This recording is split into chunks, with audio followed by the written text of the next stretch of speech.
আরে আরে আরে করেন কি স্যার?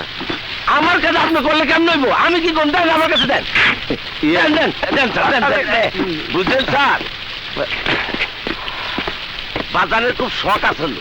আমি বড় হইলে পুলিশে চাকরি করব, কিন্তু চাকরি পাইলাম বাজার মরণের পর।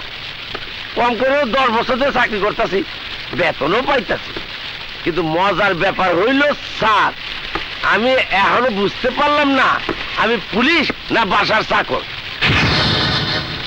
এই যে আপনারা আইবেন শুননা, গত রাত থেকে রান্নাঘর থেকে ড্রয়িং রুম পর্যন্ত সাজাইতে গুজাইতে রাত পার করে দিছি। তারপর থেকে আপনারা আসা পর্যন্ত একেবারে এক পায়ে দাঁড়ায় রয়েছি। বিশ্বাস করেন স্যার, আমি একটু নড়াচড়া করি নাই। বাসার ডিউটি করতে করতে আমার একটা সুনাম হয়ে গেছে। হ্যাঁ গেল কই? হ্যাঁ আরে স্যার, আপনি দাঁড়ায় রয়েছেন কেন? ছাতের নিচে আসে। এই শোনো। ও আইতেছি।